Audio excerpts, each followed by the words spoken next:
বাহ, বহুত খুব, বড়ই জবরদস্ত চিজ। কি নাম বললেন এই খাবারের? আগে হুজুর সরপুরিয়া, আমাদের রাজ্যের একবারে সব থেকে জনপ্রিয় মিষ্টি। তা আমাদের বাবুর্চিকে শিখিয়ে দিলে সে এরকম জবরদস্ত জিনিস নিশ্চয়ই পাকাতে পারবে। নিশ্চয়ই নিশ্চয়ই জাহাপনা। তাছাড়া মোগলাই খানার সাথে সরপুরিয়া বেশ ভালোই লাগবে বোধহয়। ভালোই লাগবে। আর তার সাথে একটু মোগলাই গরম মশলা মেশালে স্বাদ আরো বেড়ে যাবে। মিষ্টিতে গরম মশলা বাবার জন্মেও শুনিনি। কিছু কি আপনি বলতে চাইছেন? না না না না না না, মানে আপনার ভাবনা খুবই ভালো হুজুর। আমাদের ময়রা আপনার বাবুর্চিকে সব শিখিয়ে দেবে। কি হলো, বাইরে এত গোলমাল কিসের? একবার দেখো তো। গেলুম বাবারে, মেরে ফেললে, দিয়ে দিলে রে। কি অবস্থা হয়েছে তোমার?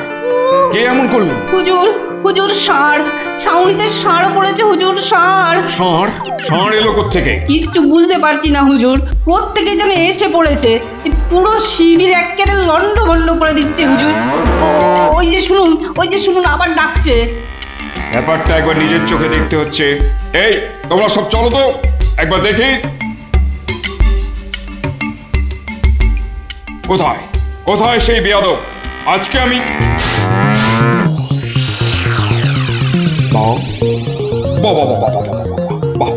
বহুত খুব, কি চমৎকার ষাঁড়, কি নধর দেহ, যেন তেল চুইয়ে পড়ছে। একবারে জবরদস্ত গোস্ত। হুজুর আমরা সবাই মিলে এখনই ওটাকে তাড়িয়ে দিচ্ছি। এই না, তাড়িও না, ইসকো পাকড়ো। পাকড়ো মানে? কি সুন্দর শরীর, চমৎকার মাংস হবে। বেটাকে ভালো করে ধর, আর শুনে রাখ, কাল এই ষাঁড়টাকেই জবাই করে আমার খানা পাকানো হবে। এই মাটি করেছে, এই যে মহারাজ কৃষ্ণচন্দ্রের পিতৃশ্রাদ্ধের বিশোৎসর্গ সার এবার নবাবের কবলে পড়েছে। ওর আর রক্ষে নেই। যাই তাড়াতাড়ি রাজসভায় যেতে হবে। খবরটা শুনলে মহারাজ নির্ঘাত মূর্ছা যাবেন। জাহাপনা, এবার আমাকে বিদায় দিন। রাজসভায় যেতে হবে, অনেক কাজ পড়ে আছে। হ্যাঁ, এবার আপনি আসুন। আর আগামীকাল আমি এখানে একটা বিরাট ভোজসভার আয়োজন করছি। কাল তাই আপনাদের মহারাজকে এখানে আসতে বলবেন। রাজাকে কাল আমি আদা দিয়ে ষাঁড়ের কোরমা খাওয়াবো, বুঝলেন? ঠিক আছে, সেলাম হুজুর। আদাব। আদাব আদাব। হ্যাঁ, আদা দিয়ে কোরমা হবে কাল।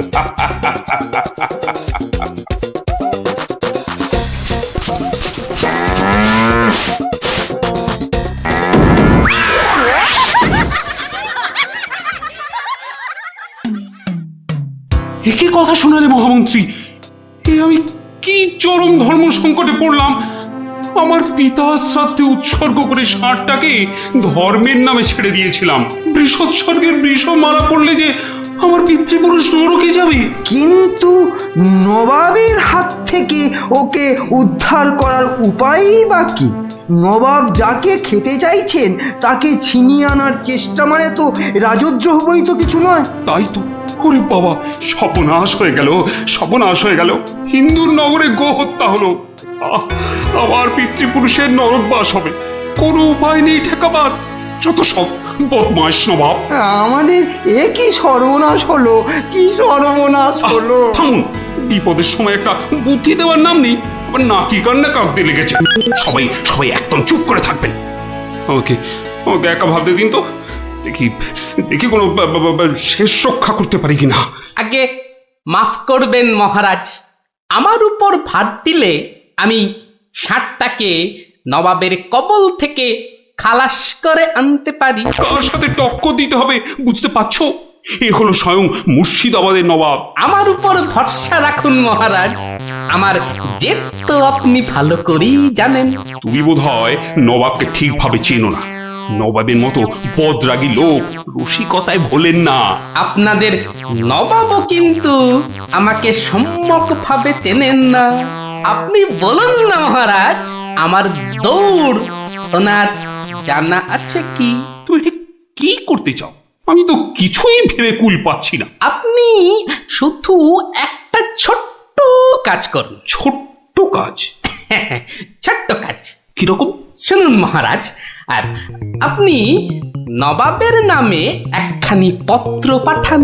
আমার কথা বলুন বলুন বলুন বলুন, আপনি আমাকে পাঠাচ্ছেন। তোমাকে পাঠাচ্ছি? কেন? কেন? স্রেফ নবাবের মনটা একটু ফুরফুরে করে দেবার জন্য আপনি আমাকে পাঠাচ্ছেন। গোপাল, আমার কিন্তু ভয় করছে। তুমি কাজ হাসিল করতে পারবে তো? ধরে নিন আপনার ষাঁড় আপনি ফেরত পেয়ে গেছেন। দেখুন এবার আপনার গোপালের খেল দেখুন। বেশ, তোমার কথা মতোই কাজ হবে।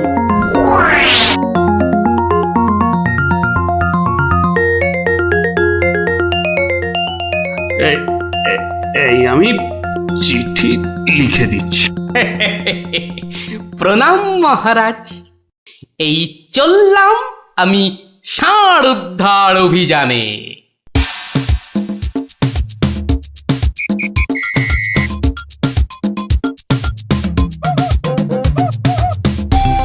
সেলাম হুজুর, আপনার চরণে এই দাসের শত কোটি সেলাম। আরে এ কে উজির? জাহাপানা, এ হলো গোপাল ভাঁড়, মহারাজ কৃষ্ণচন্দ্রের সভার একজন রসিক লোক। নবাবের দিল খুশ রাখবার জন্যেই রাজাজি একে পাঠিয়েছেন। দিলখুশ? হ্যাঁ, বেশ বেশ। গোপাল, তোমার নাম আমি শুনেছি বটে। ঠিক আছে, তুমি আমার দিল খুশ করে দাও। হ্যাঁ, মাফ করবেন জাহাপনা, আমি এসেছিলাম আপনার দিল খুশ করার জন্য, কিন্তু এখানে এসে আমার দিল নাখুশ হয়ে গেল হুজুর। কেন কেন কেন কেন? আমি একটা বিচ্ছিরি দৃশ্য দেখতে পেয়েছি এখানে। ইস, ছ্যা, ছ্যা, ছ্যা, ছ্যা, ছ্যা, ছ্যা, থু, থু, থু, থু, থু, থু। কি দৃশ্য তুমি দেখলে যে এত নফরত? হুজুর, ওই নোংরা সাপটা কেন আপনার পবিত্র শিবিরে বেঁধে রেখেছেন জাহাপনা? নোংরা বলছো কেন? বেশ তাগড়াই আছে, ভালো গোস্ত হবে। হ্যাঁ হুজুর, খেয়ে ফেলুন, খেয়ে ফেলুন, যত তাড়াতাড়ি পারেন সাপটাকে খেয়ে ফেলুন। তুমি হিন্দু হয়ে ষাঁড় খাওয়ার কথা বলছো? হুজুর, ওই সাপটা বড়ই নোংরা। ও যা উৎপাত করে, গোটা দেশের লোক ওর জ্বালায় একেবারে অস্থির হয়ে যায় হুজুর। কে উৎপাত করে? গুটিয়ে দেয়? না হুজুর, তাহলে তো ল্যাটা চুকেই যেত। কিন্তু ওই সার যা করে, এই ও আমি মুখে আনতে পারবো না হুজুর। রামো রামো ওয়াক ওয়াক, থু থু থু। আরে বলেই ফেলো না, কি কাজ করে? কি আর বলবো জাহাপনা, ওর জ্বালায় মাঠে কারোর বড় বাইরে করার উপায় নেই। কেন কেন কেন? কেন বলবো? বলেই ফেলি। হ্যাঁ, মানে ও মল ভিন্ন, মানে ওই ওই নোংরা ভিন্ন আর কি, আর কিছুই খায় না। মানে ওই গু খেকো সাপ। গু খেকো ষাঁড়?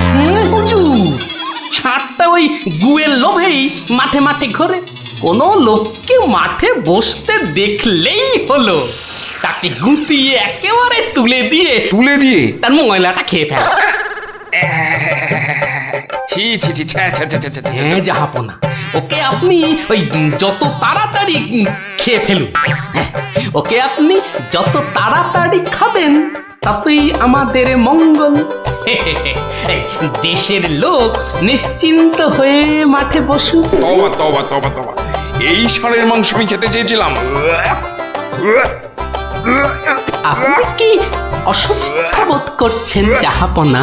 না না না না না, মানে মানে ঠিক আছে ঠিক আছে। এই এই এই ষাঁড়টাকে এক্ষুনি বিদায় কর। হুজুর, ষাঁড়টার শরীর স্বাস্থ্য ভালোই, বেশ এই উপাদেয় মাংস হতো হুজুর। না হয় একটু ওই মলি খায় আর কি। না না না না, ওকে দূর করো, দূর করো।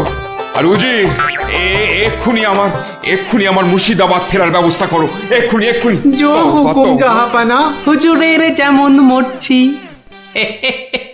আমি আসছি হুজুর, আদাব। হাট হাট, ওর দড়ি খুলে দে, যা যা যা যা।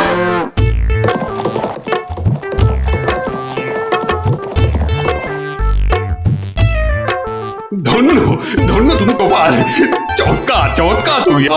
ভাবা যায় না, তুই আজ আমাকে ধর্ম সংকট থেকে বাঁচালে। মন্ত্রী মন্ত্রী, গোপালকে 2000 টাকা পুরস্কার দাও এক্ষুনি। মহারাজের জয় হোক। ব্যাস, নবাব ষাটটাকে ছেড়ে দিয়ে মুর্শিদাবাদ পালালেন, আর আমাদেরও ঘাম দিয়ে জ্বর ছাড়লো। তোরা সব খুশি তো? হ্যাঁ, এবার তাহলে আমি রাজসভায় যাই। কাল কিন্তু আর একটা গল্প বলতে হবে। আচ্ছা বাবা, আচ্ছা, বলবো বলবো।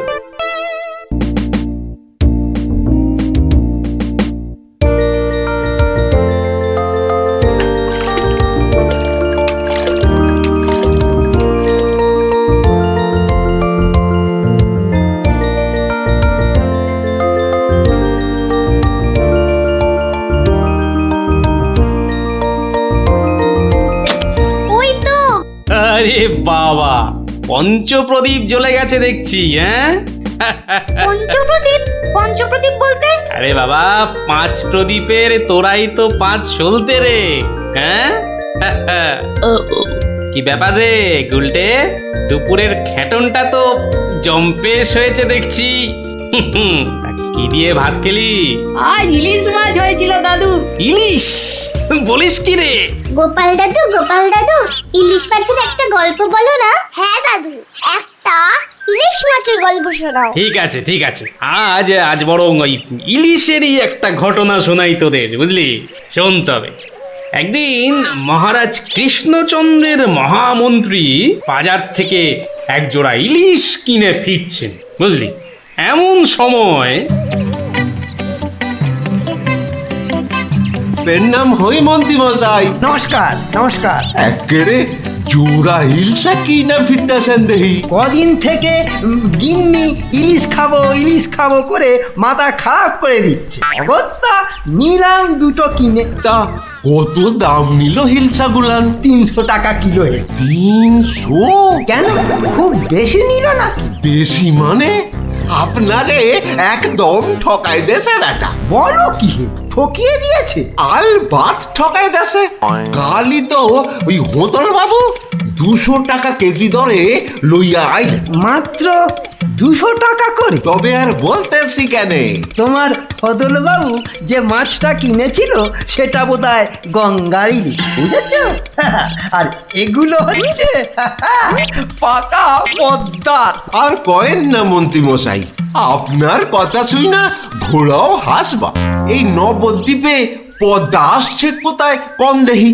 সে পদ্মা হলো গে আমাগো দেশে, মানে বাংলাদেশে। বেটা গোমুখদের কি করে বোঝাই? হ্যাঁ, ঠিক আছে বাবু, ঠিক আছে। আমার পয়সা আমি ঠকেছি, ব্যাস। তোমাদের কি? হ্যাঁ, আমি চলি।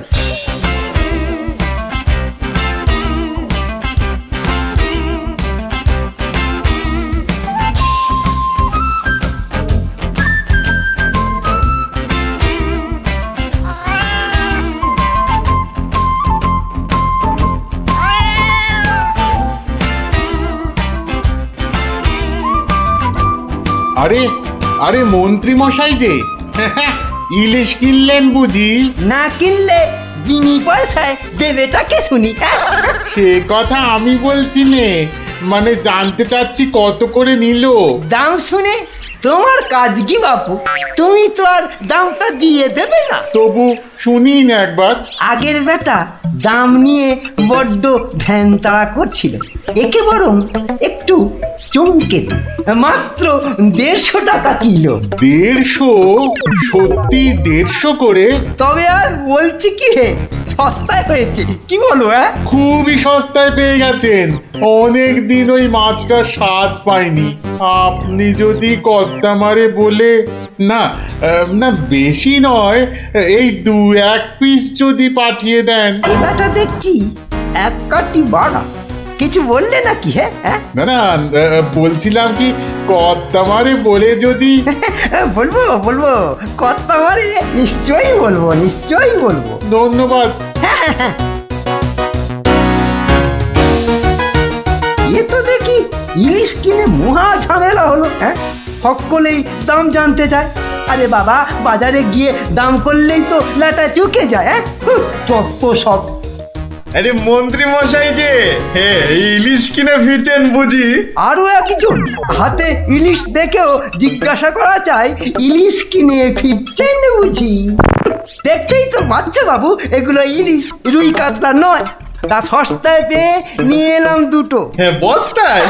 বলেন কি, বস্তায় করে ইলিশ মাছ বিকোচ্ছে নাকি? কোথায়? এ তো দেখি বদ্ধ কালা। বস্তা নয়, বস্তা নয়, সস্তা সস্তা, মানে কম দাম, বুঝেছো? ও, সস্তায় পেয়ে গেলেন? তা বলবেন তো। তা এমন চেঁচাচ্ছেন কেন? আমি কি কালা নাকি? যাকে যাকে ওসব কথা। সস্তা বলতে কত সস্তা মন্ত্রী মশাই? মানে ঠিক কত করে নিল?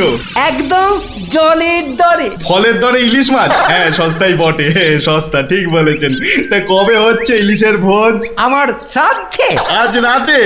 বলেন কি? তা বেশ, আমি আজ রাতেই না হয় একবার হাজির হয়ে যাবো। কিছু বললে?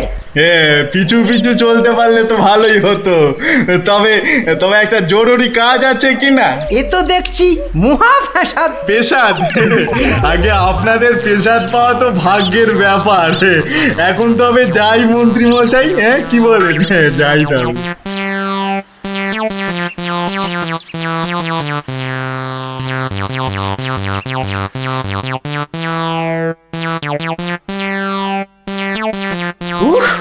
মাথা গেল, আর কাউকে দাম টাম বলতে হবে না। গিন্নি, ও গিন্নি, আরে গেলে কোথায়? ও গিন্নি, কেন? উমা, কি সুন্দর ইলিশ মাছটা এনেছো গো! কত দাম নিল গো? চা বাবা, এখানেও সেই দামের গপ্প। নিকুচি করেছে দামে। এই রইল তোমার ইলিশ, যা পড়ো রাঁধো। আমি চললুম রাজ দরবার।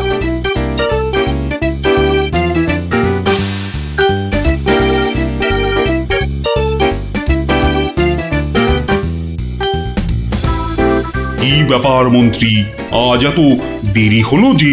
একটু বাজারের দিকে গিয়েছিলাম।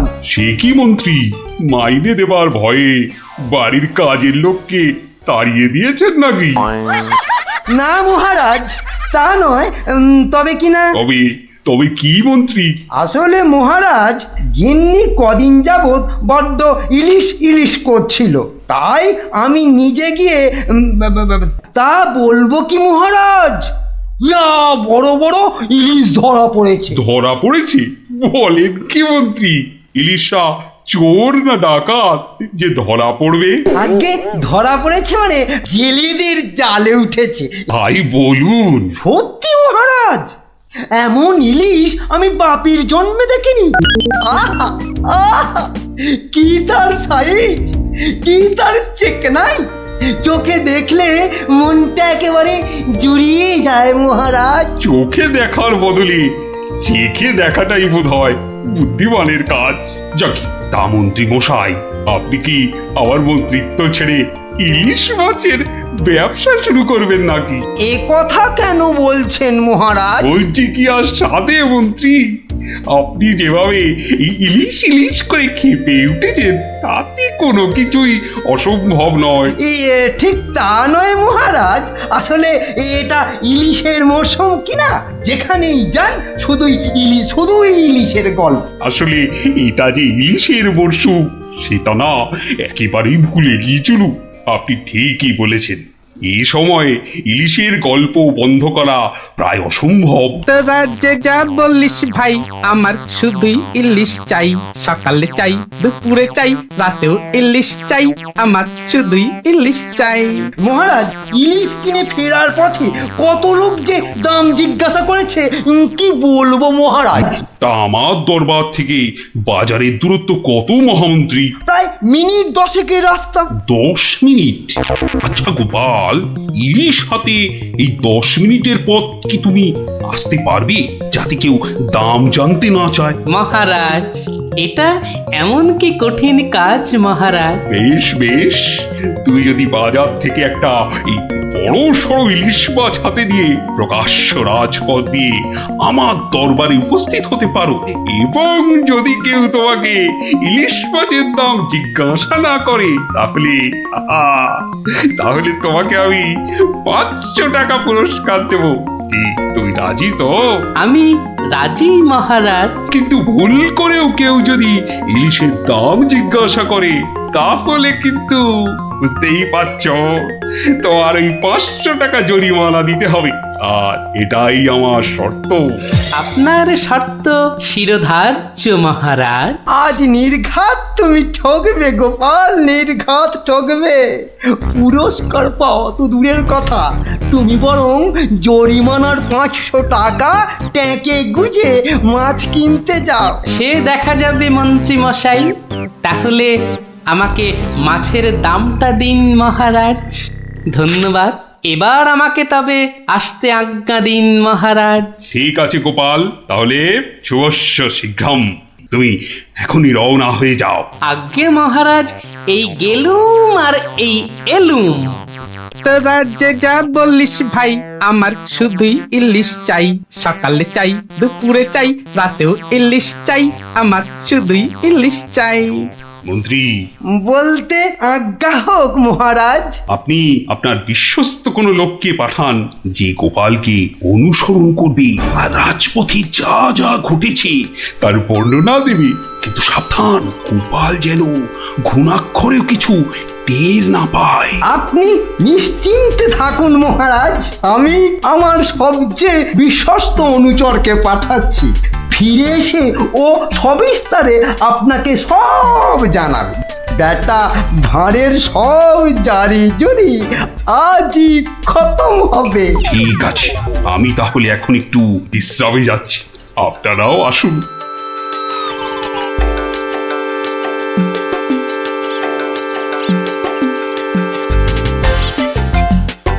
বটা আছো নাকি? ভেতরে আসতে আজ্ঞা হোক হুজুর। তার দরকার নেই, তোমাকে একটা গুরুত্বপূর্ণ কাজের দায়িত্ব দিতে এসেছি বটা। কাজটা করা চাই কিন্তু। নিশ্চয়ই নিশ্চয়ই, কি করতে হবে শুধু বলুন। শোনো, মহারাজ গোপালকে ইলিশ মাছ কিনতে পাঠিয়েছে। তুমি এক্ষুনি বাজারে চলে যাও। গোপাল মাছ নিয়ে ফেরার সময় যেভাবেই হোক মাছের দামটা জেনে নিতে হবে, বুঝেছো? কিন্তু সাবধান, আমি যে তোমাকে পাঠিয়েছি সে কথা ঘুণাক্ষরেও যেন কেউ জানতে না পারে। আপনি নিশ্চিন্তে থাকুন মন্ত্রী মশাই। ঠিক আছে ঠিক আছে, তুমি রওনা দাও, রাজসভায় দেখা হবে, কেমন? হ্যাঁ, কি গো, পাগল টাগল হয়ে গেলে নাকি? এইসব ছাই বর্ষ মাগতেছে বড়। ও গো, আমার কি হলো গো? ওনাকে বোধহয় তেনারা ভর করেছে। ও গো, কি হলো গো? রাম রাম রাম রাম রাম রাম রাম রাম রাম রাম রাম রাম রাম রাম রাম রাম রাম। ও গো, তুমি মরা কান্না থামাবে কিন্নি? থামবো কি গো? তেনারা তোমাকে ধরলেন আর আমি তেরি ছাই। আরে বাবা, ইলিশ মাছ কিনতে যাচ্ছে কিনা, তাই এসব ছাই বর্ষ মাগছো? হাতে কড়কড়ে 500 টাকা এনে দিলে বুঝবে এই সাজের কি মহিমা। যাক, এখন আমি তৈরি, এবার চলে গিন্নি। টাটা।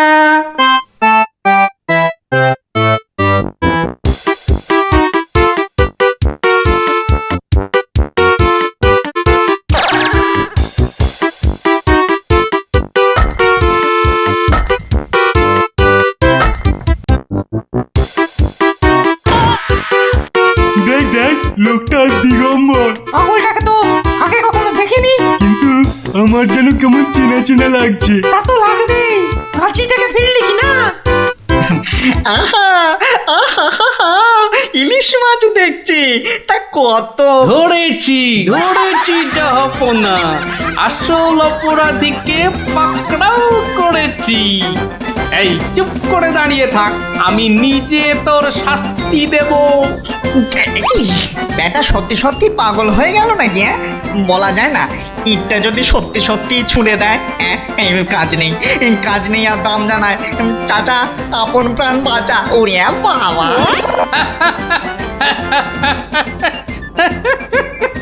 বেটা, ঘুঘু দেখেছো? ঘুঘুর ফাঁদ দেখনি? এই নির্ঘাত মন্ত্রী মশাইয়ের কাজ। না হলে আগ বাড়িয়ে কেন বলতে যাবে?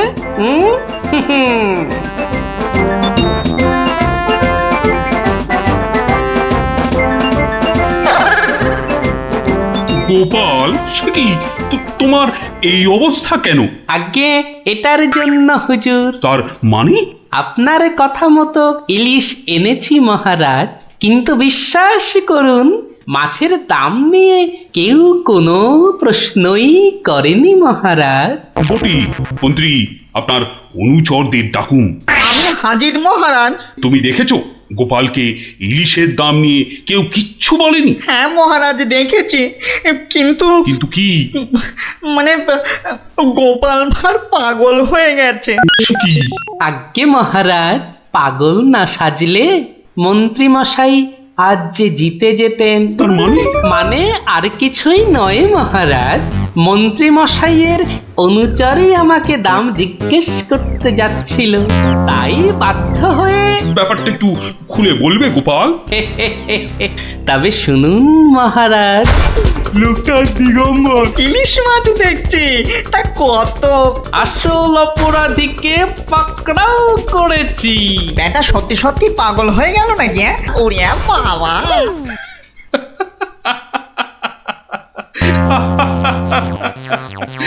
কি মন্ত্রী মশাই, গোপালের সঙ্গে আর লাগবে? হ্যাঁ, আমায় ক্ষমা করে দিন মহারাজ, আমি দুঃখিত। না না, শুধু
দিদি, এই দিদি, গোপাল দাদু, চল তাড়াতাড়ি। দেখো কাণ্ড, তোরা কোত্থেকে এসে জুটলি রে?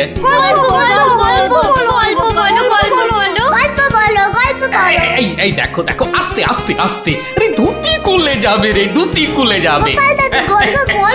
দাঁড়া দাঁড়া, ওরে রে, আমি এখন রাজসভায় যাচ্ছি, পরে এসে তোদের গল্প বলবো। এই দেখো, গল্প না বললে আমরা তোমাকে রাজসভায় যেতেই দেব না। ঠিক ঠিক, গল্প বলো, গল্প বলো। আচ্ছা আচ্ছা আচ্ছা, বেশ, চল ওই গাছতলাটায় গিয়ে বসি। হ্যাঁ, আয় আয় আয়, নাও এবার শুরু করো। শোন তো, তোরা তো ওই মুর্শিদাবাদের নবাবের কথা শুনেছিস? হ্যাঁ, সে এক ভীষণ খামখেয়ালি লোক, বুঝলি? হঠাৎ হঠাৎ তার মাথায় অদ্ভুত সব খেয়াল চাপে, আর তার জন্য মাথা খারাপ হয়ে যায় আমাদের মহারাজ ওই কৃষ্ণচন্দ্রের। তো সেবার হলো কি,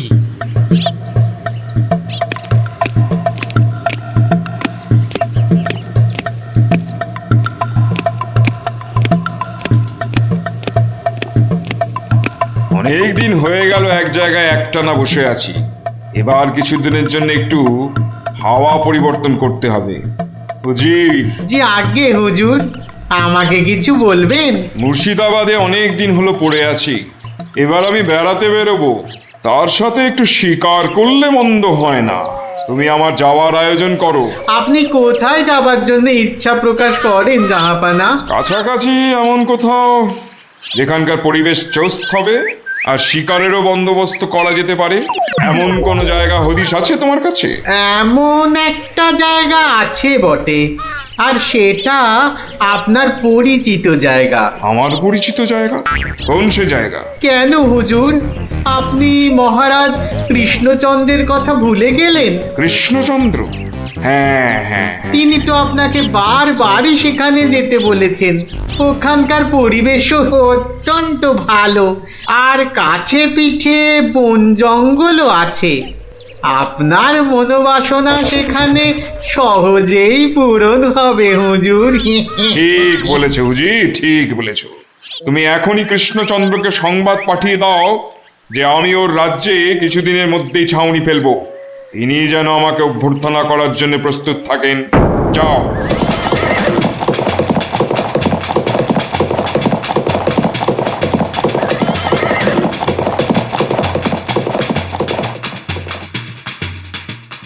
বন্ধুগণ, আজকে আমার কাছে একটা বড়ই গুরুত্বপূর্ণ খবর আছে।